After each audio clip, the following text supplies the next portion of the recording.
you would see that you are able to use the chat if you want to be having some discussions amongst yourselves.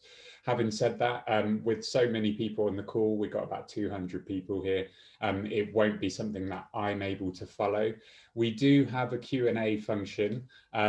Again, if you do have questions, please feel free to ask and we'll try and address any questions that do come in. But with so many people, I don't think that we can guarantee that we'll be able to answer all of the questions, but we will do our best. So here at ECPAT, what we wanted to do is when we moved all of our kind of training and events online, we still wanted to maintain interactivity with our participants here. And how we do that here at ECPAT UK is we use something called Mentee Meter. So I'm just going to briefly explain to you how Mentee Meter works. And then what you can do is, if you would like to take part today, then you can use it. But if you don't want to, then you don't have to at all. So basically, whatever you're watching this session on, I'd keep that screen available for that. However, if you have access to your phone, then what I'd suggest you do is pick up your phone and you go to any sort of browser, whether you use Chrome or Safari or anything. And then if you go to mentee.com, and then once you go to mentee.com, it's going to ask you for a code. And the code for today is 46249902. So I've just put that in the group again, so it's there in the chat. And basically, once you press submit, you're going to see a screen exactly what you see on Zoom. The difference is that when we have interactive slides, it will ask you questions, it will ask you to vote, it will ask you for your views and opinions, and you can add your views and opinions. And what happens is it feeds directly into today's session with no sort of filtering from me. So this is a way that you can take part in today from home if you want to. We've got a lot of people, so it might be a bit chaotic when we use it, but why not? Let's get going then. So we're going to start how we always start any of our online training sessions. We're going to check in. How is everyone feeling today? So if you have logged into Mentee Meter, then you would have seen your screen has changed and it's asked you this question: how are you feeling today? If you've just joined and you're trying to work out what's going on, then what you can do is you pick up your phone, you go to that website on the top of the screen, which is mentee.com, and then you type in that code and press submit. So as you can see, people are putting in their responses. So people feeling good, people feeling energized, keen, that's always good. Other people feeling a bit tired, a bit cold, whatever you need to do to be comfortable throughout this morning's session. If that means you're working from home and you're able to recline on the sofa, or if that means you need to stand up and walk around, that's absolutely fine. Okay, so lots of different things. People are hungry, feel free to go and raid the fridge for any snacks throughout today. We will also be having a comfort break halfway through as well. People feeling curious, excited, that's great. Okay, so just I'm interested in who is in the call and where are you joining from. So the next question is, where in the world are you joining from? Now, I think because this is a practitioner event, which is focusing mostly on the issue here in the UK, I do think that most people are somewhere in the UK, but I'm not entirely sure. Okay, so we have quite a variety here. A few people from outside the UK as well. Great. Okay, so we have people from all over, really.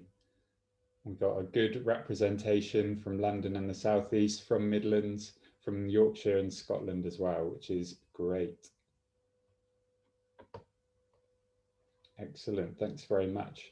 And then the next question is about what is your professional background? So I'm presuming that most people here are in some sort of frontline services and working directly with vulnerable people.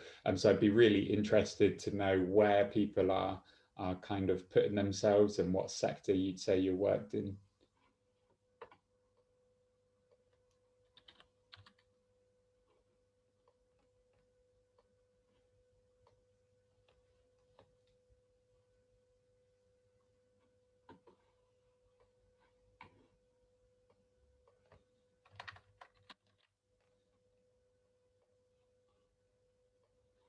Okay, so we've got a very big contingent from children's safeguarding, children's services, but we also have people from various different sectors as well. Great, thank you very much for that. So the next thing I'd be interested in knowing really what your experience is and which one of these you relate to. So on the screen, you've got a few different statements here. So the first one is of whether you're familiar and comfortable and aware of the issue of trafficking and you feel like you understand it quite well. So if that's you, then you're going to be scaling that high. The next one is talking about the particular issue of trafficking from Vietnam. And then the next one is really whether you feel very comfortable with both of those things. However, you're here mostly interested in those resources.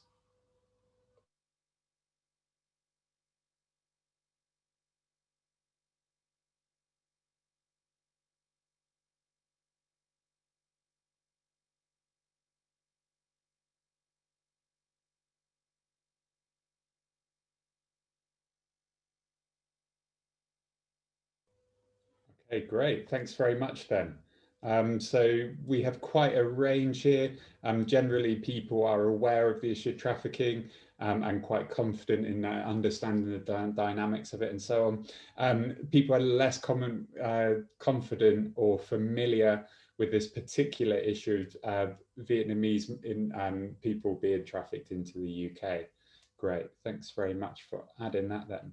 So just before we get going, I know that our CEO, Patricia, wanted to say a few words before we do get going. So Patricia, are you there now?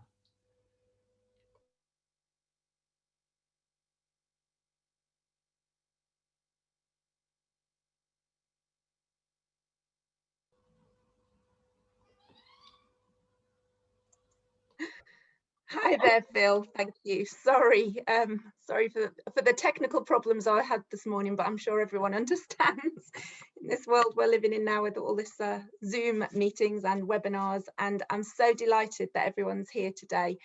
Thank you so much for coming. And yeah, apologies. My laptop just decided to die just as I was on the meeting. So I'm the chief exec of ECPAT UK, and I had hoped to sort of be here right at the start to welcome you all to today's event, but I know that Phil started you all off in the right way, asking how everyone's feeling and where you're all at, so that's great. So thank you, Phil.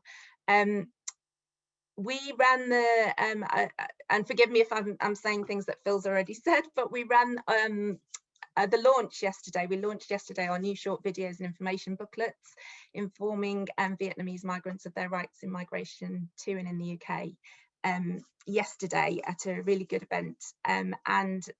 This project is with our partners, World Vision Vietnam, and it's part of their Home Office funded Tackling Modern Slavery wider project. And the project manager, Tu Ha Nguyen, is on the call, and I will ask her once I've finished to just say a few words, if that's okay. But obviously the purpose of today's event is to give more focus and context to those resources, and I'll be handing back to Phil shortly. But just before we started with that content, I just wanted to acknowledge a few things really. One is that today's event is, as all our events at ECPAT are, and as much of your work is, it's focused on really difficult and upsetting subjects. You know, behind all that, we know that there are real lives affected by abuse, exploitation, trauma, and Phil's going to be giving you lots of information, but we all hold those people in our hearts as we go through the event today. I wanted to say a big thank you to all the young people who were involved in our focus groups to help shape the project and who gave their expertise so generously, and to our steering group members as well, who provided much needed feedback and support so generously. And I think a few of those are on the, maybe have joined this event today as well. The other thing I just wanted to acknowledge, given that we are today in the UK having a Remembrance Day to mark the start of COVID-19 restrictions here over a year, that, you know, this global pandemic has increased some risks, made isolation worse, and has been triggering of traumatic experiences for many of the people that we're working with and for many of the victims. So, and also the collective kind of trauma and experiences, and everyone's had their own experiences with this pandemic. So at the end of the event today, where there's a marking of a minute's silence at noon, which is across the country. We're going to finish a little earlier to allow those of you who wish to mark that in whatever way you would like to. But if we're still on the call here, we'll be pleased please do feel free to stay with us if so we can mark that together. And then before we close, we'll be announcing the winners of our Children's Champion Award before that for 2020. We're a little behind, but I think it's well worth waiting for, and so please do stay to join us for that if you can. I don't know, shall I hand over to Tuha now? Thank you, Phil.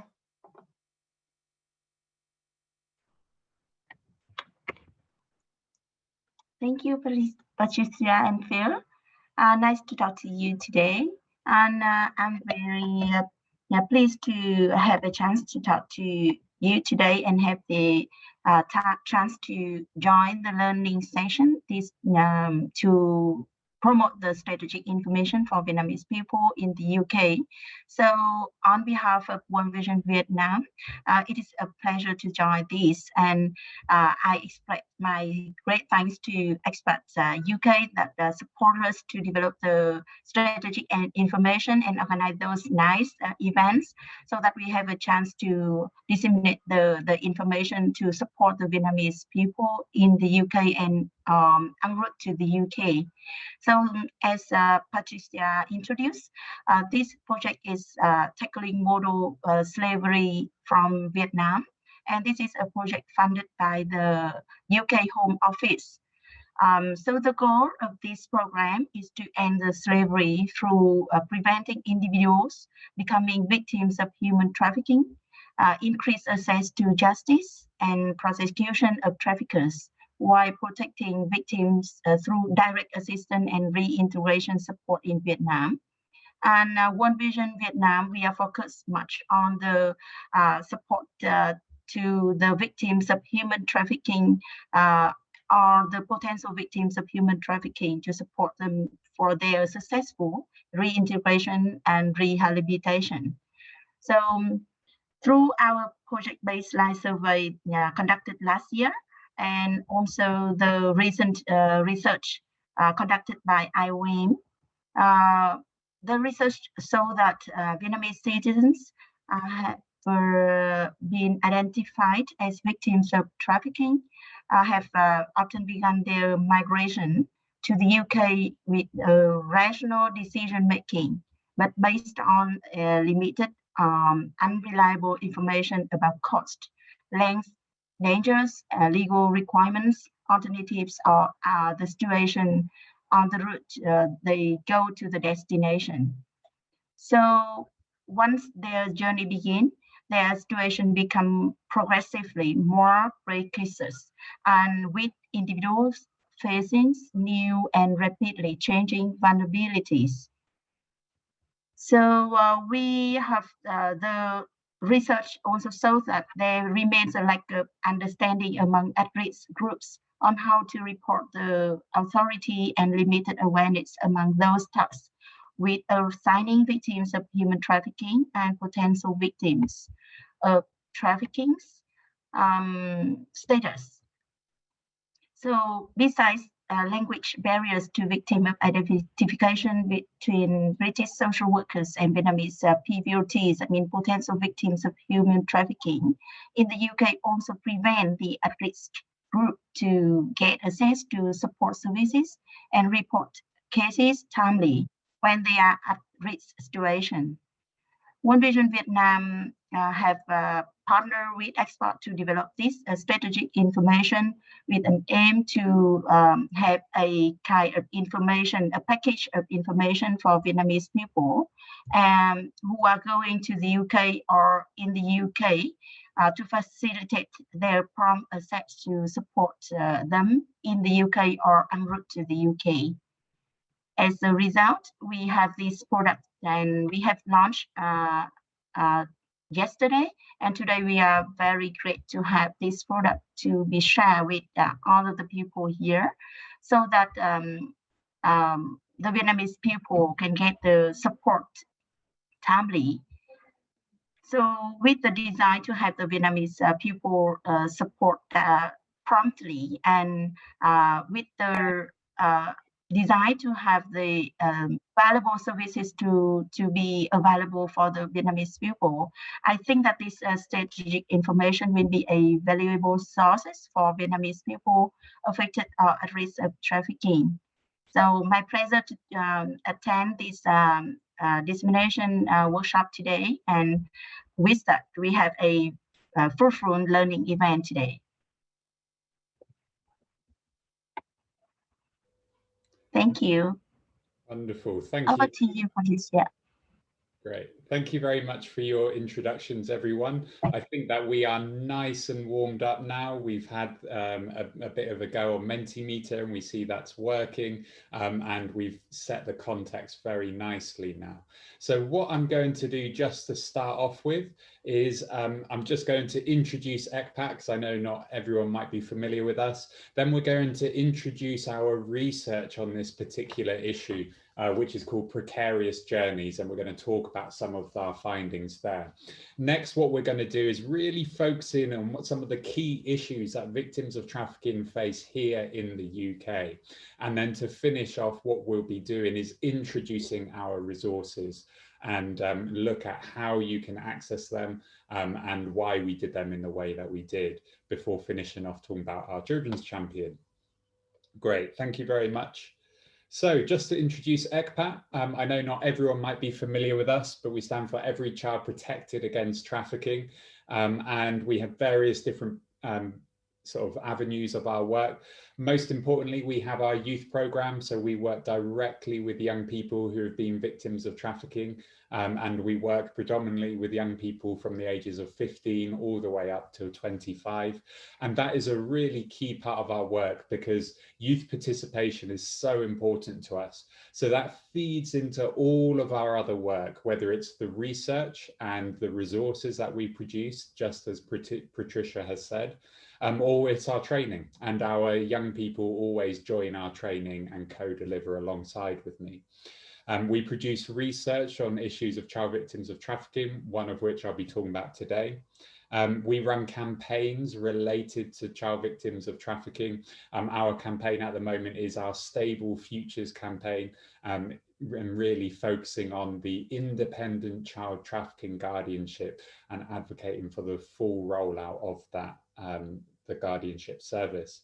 We try and inform policy as much as possible, as well as having a series of training programs that we run for different practitioners. So let's have a think. What is our current understanding about child and adult trafficking from Vietnam to here in the UK? So what I've done is I've just been able to look at some of the NRM data, the National Referral Mechanism data, which was released last week, so very timely. If you look at some of this data, I'm just wondering what our current understanding is. So one of these questions is, what do we think the adult to children ratio is for those referred into the NRM who are Vietnamese nationals? You're not necessarily expected to know the answer. This is just getting us thinking. Okay, so a few different ideas. Some people thinking it is quite heavily skewed towards adults. Oh yeah, I haven't done it very well there. It's not very clear.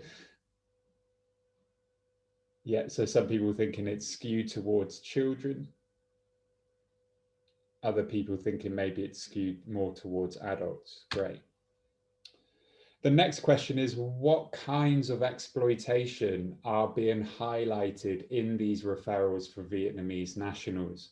So what you have here are the four main kinds of trafficking and exploitation, which is there on the data. Which do we think are most common? Okay, I think I was frozen a little bit there, but I think I'm back now. Okay, great. So a few ideas coming through. So in terms of that data, what I have here is 72.3% of all referrals into the NRM for Vietnamese nationals was for labor exploitation. So it is the most prevalent form. After that was criminal exploitation. So that gives you a little bit of an idea about these different forms of exploitation. What you will notice in those numbers is that those numbers are a lot higher than 100%. And you just see how intertwined these different kinds of exploitation are. It's not just that someone will be exploited criminally or exploited sexually. It's intertwined together. So here's some of the headline data from the NRM. So we had 653 Vietnamese nationals referred in 2020. This was the third most referred nationality after British nationals and Albanian nationals. So 37.7% of those referrals were for children. So that's actually an underrepresentation with the overall numbers. And then finally, you see their criminal exploitation was 59% of the referrals had that as an issue. And that's particularly relevant today because we're thinking about our resources, which focus on giving young people and adults information about their rights and the processes within the criminal justice system. So, as I mentioned, we're going to talk about ECPAT UK's research that we've done. We did this alongside Anti-Slavery International and the Pacific Links Foundation, and our research is called Precarious Journeys. So you can download a copy of it there in our website. And it really looks at this issue of trafficking from Vietnam to the UK. It's a really, really good piece of research, and I'm not boasting there because it was done before I joined ECPAT, but really good quality research. First, there's the research that was done in Vietnam, trying to understand some of the drivers and the context there of trafficking. Then what happened was that the researchers mapped the trafficking all the way to the UK. So we look at the route and we try and understand people's experiences on the route to the UK. And then finally, what we've done is looked at the challenges and experiences of Vietnamese people who have been trafficked once they are here in the UK. So it is a really, really good piece of research, and I would recommend looking further into and looking at it in detail. So this is just one of the graphics from our research. So this is showing the route, and what we could see is the different routes that are there. So first of all, what we saw is that usually people were trafficked from Vietnam to China. And then from there, they were flown, primarily they were flown into Russia. And then from Russia, they were going across land borders, entering Europe. You saw some recycling there. So you saw people maybe being moved from Belgium to the Netherlands to Germany and back to France. And you did see some circular movement there of these victims of trafficking before heading to the UK. This wasn't the only route. This was one of the main routes that we did see, but we did see increasing patterns or emerging patterns of different trafficking routes. One would be flying directly into the Netherlands and actually planning or booking a ticket which would have shown a transition flight. But once they landed in the Netherlands, they would present to services before their traffickers would tell them to run away once they had presented themselves. Another route that we saw was emerging was actually through South America, and actually going from Vietnam to South America, and then from South America to the UK or other parts of Europe. So just to give a bit of a profile that we found in our precarious journeys research, and I don't know whether this is still the same. I know that some of our partners have talked about maybe a slight change in the locations and where victims of trafficking are coming from. But in this research in 2018, we saw certain provinces where the predominant provinces of origin for victims of trafficking. And actually we found a lot of that was related to an environmental or an industrial disaster that occurred. And what that meant was the fishing industry in that region was completely ruined by industrial chemical spill. And that meant that a lot of people's livelihoods were ruined. And what that meant was that there was huge amounts of vulnerability within those regions for trafficking. And then what you have there in the provinces numbered 4 and 5 was the exit provinces. These were the predominant provinces that people were being trafficked through when going to the UK, going into China and then on to the UK. And then to fast forward, what were the experiences on the journey? So what you have here is something from our research where we tried to explain what was happening along the journey for these Vietnamese victims of trafficking. So what you have there is a description on how people were passing borders. So predominantly it was being passed either through, or they were being trafficked through vehicles, or they were being told to move on foot as they were going across land borders. Then you also see the exploitation that was happening on the route. Okay, sometimes we can forget this. We think that they go straight from Vietnam and then you just fast forward and the exploitation is happening here in the UK. That is not the case at all. Exploitation is happening on the route as well. So we saw that young people were made to work in textile factories in Russia, Ukraine, or other parts of Europe. We saw that people had to work in nail bars as they got further west across Europe. We also saw that they were working in cannabis farms along the way, whether that was in the Czech Republic and in the Netherlands. People often talk about cannabis cultivation, but actually through our research and speaking to partners in the Czech Republic, it was also a new emerging trend that young people were being trafficked and exploited not to produce cannabis, but to produce methamphetamine. Okay, so it's not just about cannabis production in that criminal exploitation there.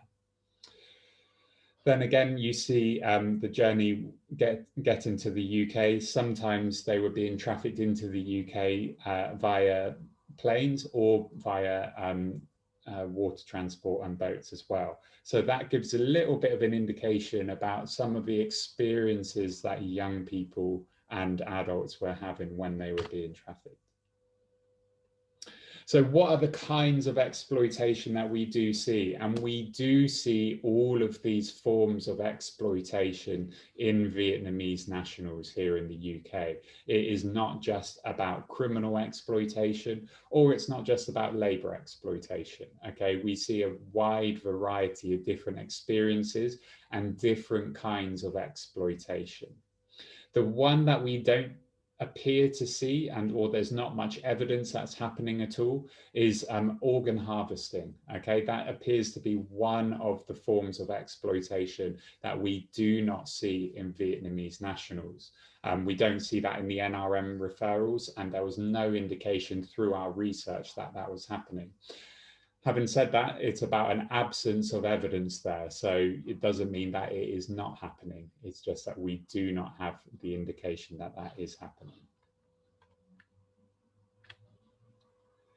So that just gives a very, very broad overview of our precarious journeys research. We've already discussed, and Tuha mentioned some other research that is there, the IOM's research, Patricia Hines' research, who we had speaking at our event yesterday, which was brilliant.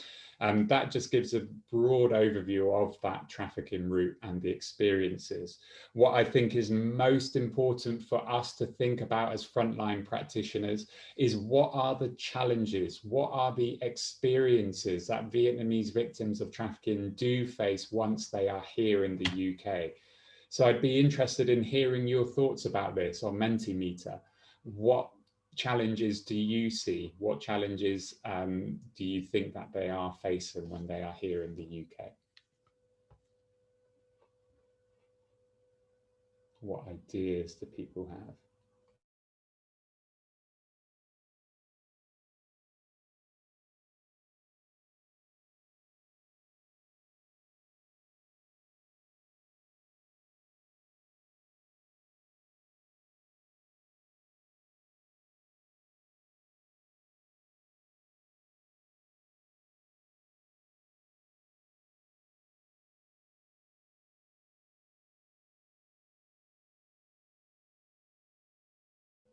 Okay, loads of different ideas. Hopefully you're not feeling unwell trying to chase the words around the screen as they jump around. I know it can make you feel slightly motion sickness. So a few different ideas. Some of the key ones coming through are in the largest font. So debt bondage, isolation, language challenges, age assessments, age disputes. Just trying to read them before they move around. Criminalization, not being recognized as victims of trafficking. Yeah, so loads and loads of different challenges faced here. And what's really important to recognize, and something that we've certainly learned from our young people, is that the challenges do not stop once they come into contact with services. The challenges do not stop until they're quote unquote rescued from trafficking. Okay, and actually what we've learned from our young people is how traumatic, how challenging being in care is, and being in those legal processes. So I think it's really important for us to recognize that, and the challenges, even once they are in safeguarding systems and so on, the challenges that they do face. So thanks very much for adding that. Now, there's no way that I can cover all of those. So what I've tried to do in this next section is just highlight a few of these issues that we do often see, and explain some of the key challenges that victims of trafficking do face. So this often comes up a lot. And when I'm training professionals and in breakout rooms and so on, and some people might say, what's a really big challenge is that I think that there has been trafficking, and I'm trying to speak to the young person or the adult, and I'm trying to say that I think there's trafficking, and they are not accepting that. They are disagreeing with me. So some people see self-identification as a challenge. Now, if you think about the differences in ideas about exploitation, and terms such as trafficking or exploitation is very challenging to accurately sort of translate into Vietnamese, or similarly, there's a different idea about what exploitation means. And therefore, we have to recognize that it might be very difficult for us to agree what is exploitation and not with a young person or an adult. But also what's really important is we have to recognize all of the methods of control that traffickers use for victims of trafficking. How are they coercing? How are they controlling victims of trafficking? Because this is such a significant barrier to disclosures, or for victims of trafficking to talk about trafficking or recognize themselves as victims of trafficking. We also talk about distrust of professionals, and that might not be anything about you as a professional, but we know what traffickers tell young people about professionals. They will tell young people and adults who are victims of trafficking that the police's job is there to deport them. They will tell young people that their foster carers are spies for the police and that everyone is aiming to deport that young person. And when you hear what young people are told by their traffickers about why, what jobs people are doing and why they're doing certain things, you would not be surprised about why young people and victims or adult victims of trafficking do not trust us. Okay, so we have to recognize that that might be what is stopping disclosures. But actually, self-identification is not an insurmountable barrier. It's not actually an issue for a young person in particular to be identified as a victim of trafficking. And that's why we actually need to strip everything back and focus on our definitions.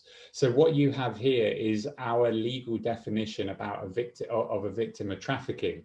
And the bits in the purple are the bits that are there for children, and all of the description is there for an adult.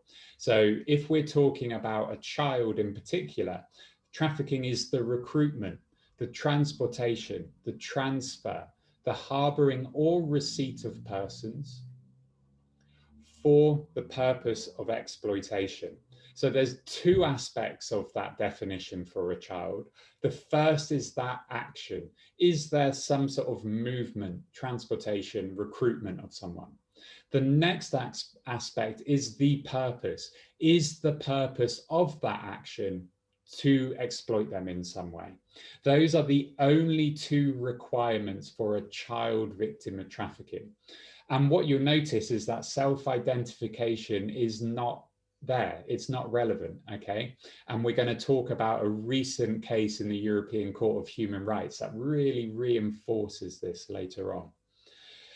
For an adult, there is an additional factor, and that is about the means of control.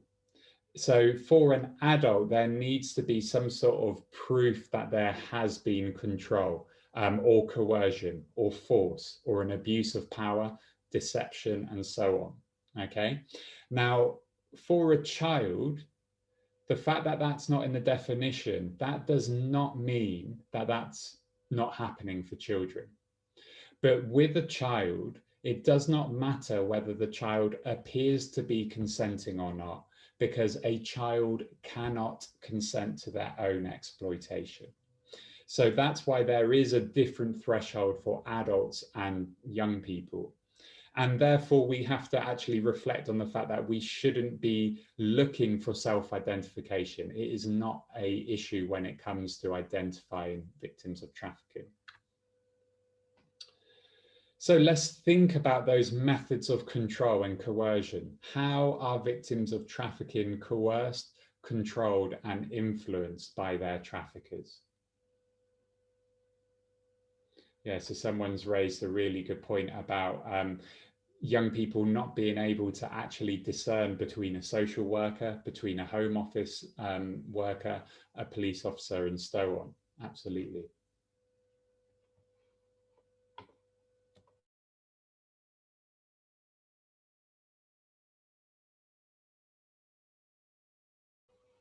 Okay, loads of different things coming in. So concerns, so there's blackmail, the families of the young person or adult being threatened, debt bondage, fear, cultural obligations, absolutely.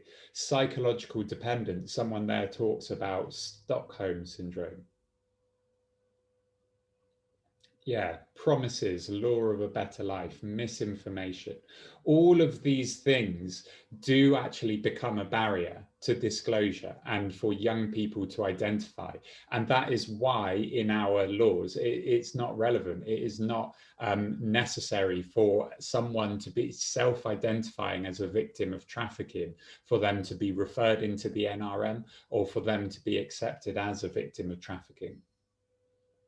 Great, thanks very much. for all of those ideas. So you can see just through all of these different responses from people that the methods of control are very complex, very sophisticated, they're multifaceted.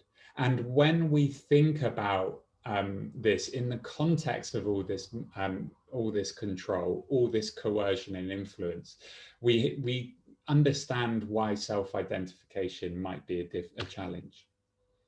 So anyone who's come to our training before will recognize this slide where we kind of summarize some of the key methods of control that people are victims of trafficking are under. And I think a lot of this, probably all of this, will be particularly relevant for Vietnamese victims of trafficking. And this web of control and coercion means that it might be incredibly difficult for young people to identify, to disclose trafficking, or to trust in authorities. What's really, really important when we think about these methods of control is that we have to recognize that not all of these methods of control are immediately negative. And this, I think, is a key challenge, or something that we're missing when we look for indicators of trafficking, is that we're focusing on these so-called negative techniques of control. So we look for the threats, the fear, the violence, all of these things we focus on because we think this is what control is. But some sort of researchers on this, they also talk about neutral techniques or positive techniques. And we cannot diminish these positive techniques, okay? So ideas of grooming are very well established in trafficking, whether it's the giving of gifts, the provision of food and shelter. That sense of belonging is really, really important for victims of trafficking. So we should not just be looking for these negative techniques. And sometimes we have seen decisions being made regarding whether someone's a victim of trafficking or not. And the response has been no, because there is no indication of threats, no indication of debt bondage, no indication of violence being used. But actually, we have to also think about those positive techniques because they can be just as important. In our resource launch event yesterday, we had someone, Dr. Chung Pham, who spoke in the event, and she's worked with a lot of Vietnamese young people who, and adults as well, who have been in the criminal justice system here in the UK. And what she did when she finished her speaking part yesterday, she had a quote from an interview. And the interviewer was asking, if you could go outside, why did you not run away? And the response of the young person was, because I have never been treated well. When I am with my trafficker, I'm only beaten if I do something wrong. If I do my job right, I get ice cream. So I think I can't exactly remember verbatim the quote, but that was the summary of it. And we have to actually recognize these positive techniques. It is not just all about those negative techniques when it comes to coercion and control of victims of trafficking. So the next key challenge that victims of trafficking face here in the UK is criminalisation, not being recognised as victims of trafficking, but instead being criminalised for production of cannabis or for other criminal offences. Yeah, so I've talked there about a culture of disbelief, and I think it does intertwine with the first section where we talked about those methods of control. And very, very commonly, and with Vietnamese victims of trafficking, you see decisions about whether someone's a victim of criminal exploitation based on this idea of choice. So as an example, you know, there might be a young person, police did a raid on a cannabis farm, and they found a Vietnamese young person there, and they did not consider that young person a victim of trafficking because there was a key in the house. So they said, well, if they were a victim of trafficking, then they could have just unlocked the door and run away. And therefore, they're not a victim of trafficking, and we're going to pursue prosecution. Okay, this is something that we see time and time again, this idea of whether someone can go outside or not being a key determinant on whether they're considered a victim of trafficking or whether they are criminalized. Now, think back to all of these methods of control. Now, for that young person, it doesn't matter whether there was a key or not, because that young person's family had been threatened. He's been told if he doesn't pay back £40,000 that they're going to kill his family. So it's here nor there whether the door is locked, because the traffickers have that other control. So we need to understand that these methods of control are much more sophisticated than simply locked doors.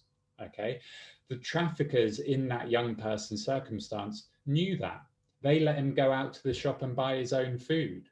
Okay, because they knew that they had him under control.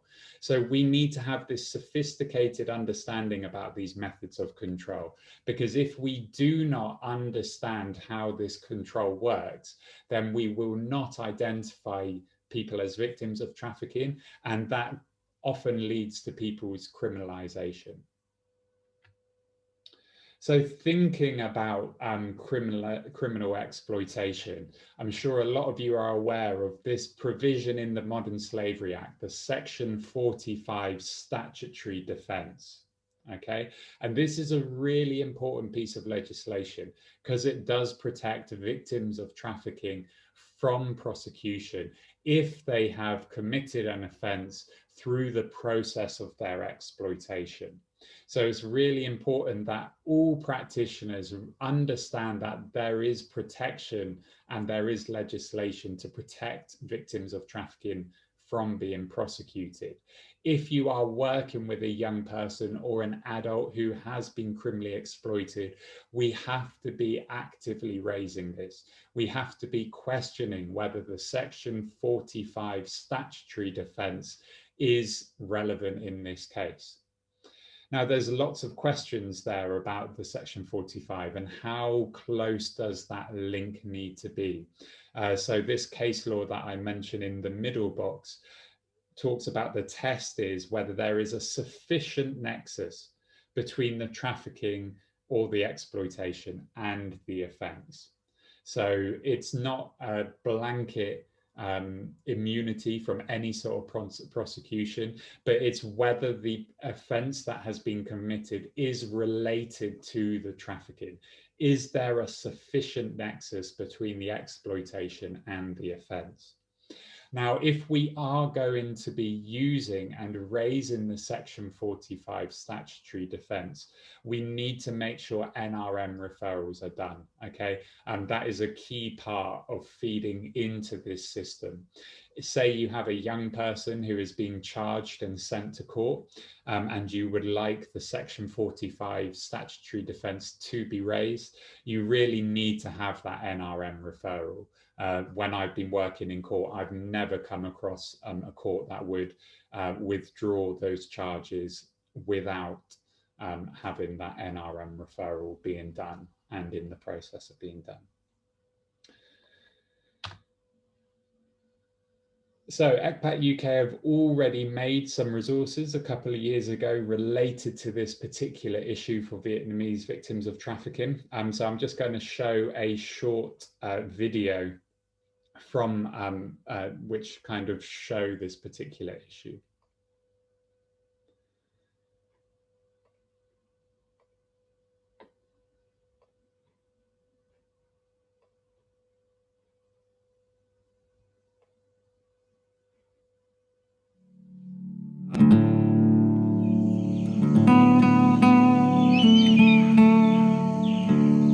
My name is Hai.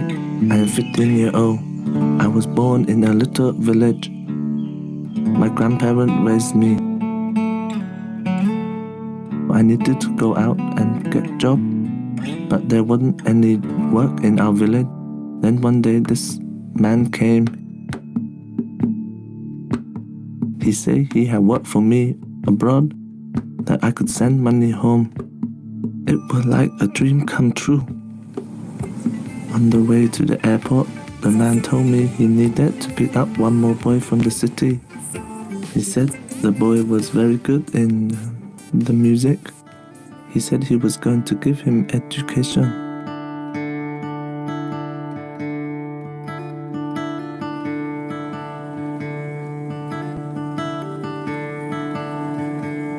That when I saw my friend Tang for the first time. Hi. The man said he would get us visas and he paid for our trip and everything. We thought he was so kind. But then when we arrived in the UK, the man took us to a big house in a city. He told us we had to take care of his plants. He said we owe him money if we didn't do it, or if we ran away, he'd kill us. My friend was crying all the time. We felt sick with the smell and were not allowed out on our own. The man and his friend never gave us no money. One day the police came and arrested us for growing drugs. I didn't understand what was happening. That was the last time I saw my friend Tang. After his arrest, my friend went to stay with foster parents, but he went missing after. For me, they say I am lying about my age and I am criminal. I am scared the man and his gang will find me and want more money. I am scared I go to prison. Why does nobody believe me?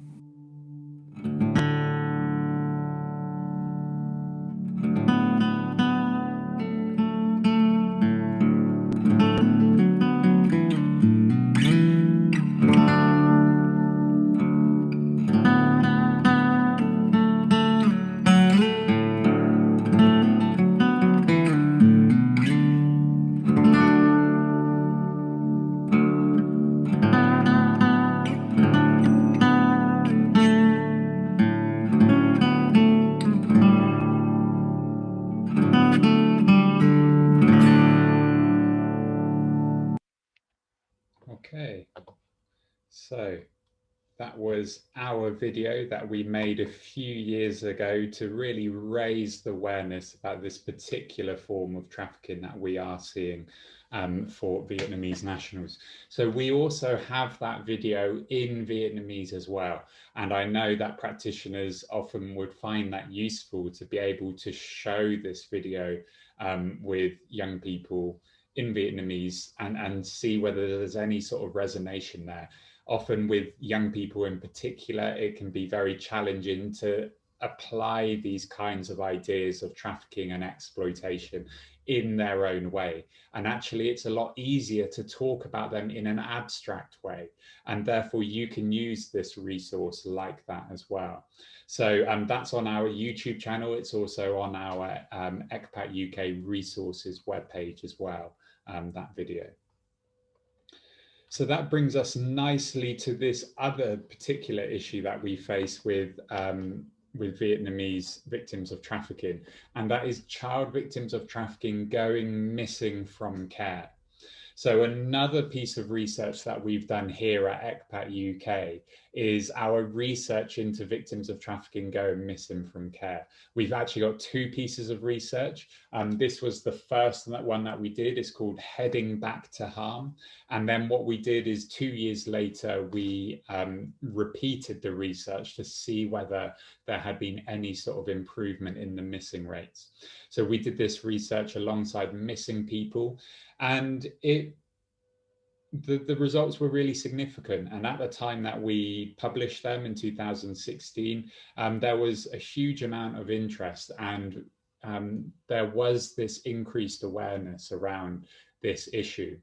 What we did find in this research is that as a nationality, Vietnamese victims of trafficking were the most at risk of going missing. So we have to be very alert to this fact. Now, why is that the case? And something that we believe is why is because of the control of the trafficker.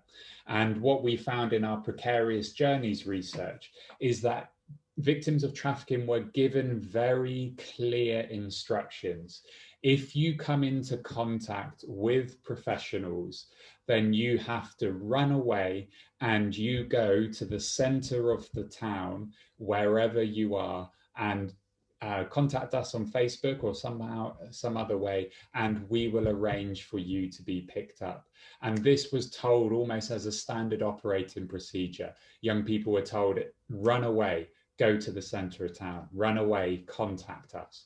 And you know, the methods of control were so strong that it meant that, you know, this running away and re-trafficking is a very real concern.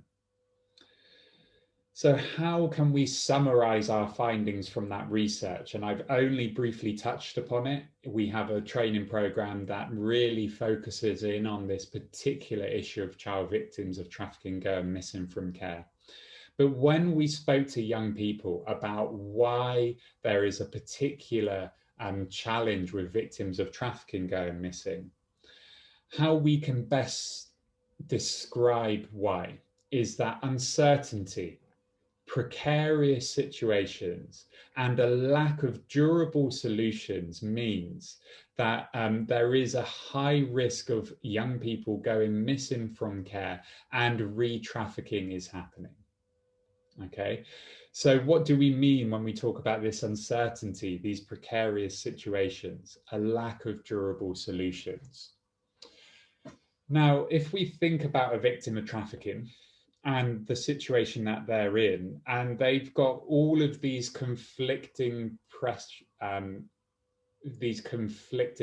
on them. And, you know, some researchers talk about victims of trafficking being stuck in the middle. And on one side is the professionals, the social workers, the foster carers, trying to support the young person, trying to build trust with them. And then on the other side, you've got the trafficker, and you've got the false promises, and you've got the threats to the family, always trying to pull the victim of trafficking back to the trafficker. And the young person is in the middle, getting pushed one way and that. Now, for a young person or an adult to resist the pull of the trafficker, to resist those threats, to resist those false promises, they have to be really brave. They need a lot of support to do that.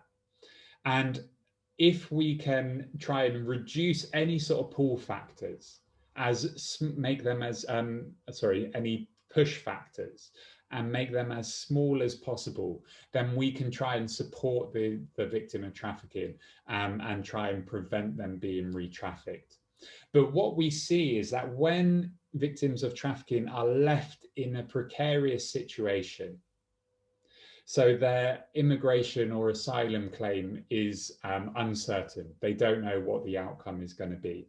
When they don't know whether they're going to need to move from their home when they turn 18, whether they have these criminal justice charges hanging over their head and they've been released pending investigation.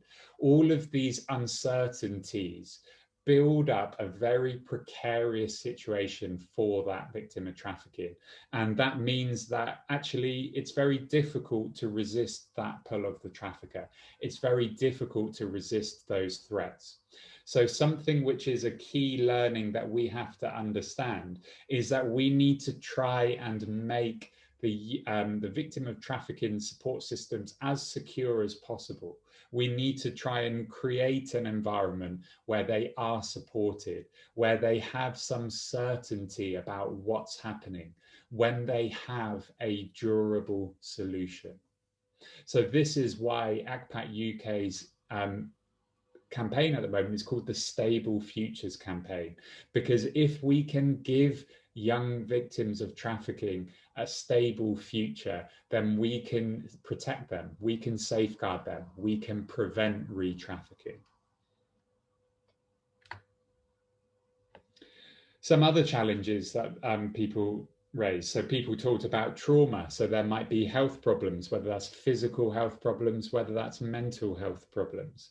People talked about loneliness, isolation, and that's really challenging. And that is another push factor, because if they are with their trafficker, then at least they can communicate with someone.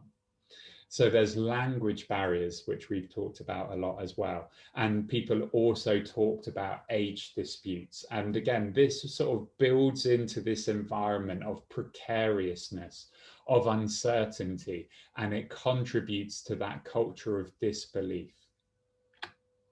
So just to highlight with age assessments, we need to make sure that we are consistent with case law, okay? Too often, age assessments are done as standard operating practice with any unaccompanied young people, but we need to focus on that statutory guidance. We need to focus on making sure that we are in line with that case law. And we should only be doing age assessments when there is reason to doubt a young person's age. When we conduct age assessments, what we find time and time again is that age assessments are too heavily focused on demeanor and appearance. And what we actually know is that these are the most uncertain ways and most inaccurate ways to try and judge someone's age. There's often this idea that age assessments are a scientific process. They are objective and they are accurate, but they're not. They're subjective. They are inaccurate. And that is why our law and our case law really reinforces this idea of the presumption of age and giving the young person the benefit of the doubt when it comes to age. So we're not going to go into detail with age assessments in this part. We do go into much more detail in our training, but really just we need to make sure that if age assessments are being done, we need to make sure that they are case law compliant and we are not doing it as standard operating procedure. What we find for our young people who have been age disputed is that we just see such significant impacts on young people, and we have to be aware of that. There's increased stress, increased anxiety. Again, we're communicating to a young person that we're not believing them, and it feeds into this culture of suspicion and disbelief. And again, that is not creating an environment where the young person feels safe and supported.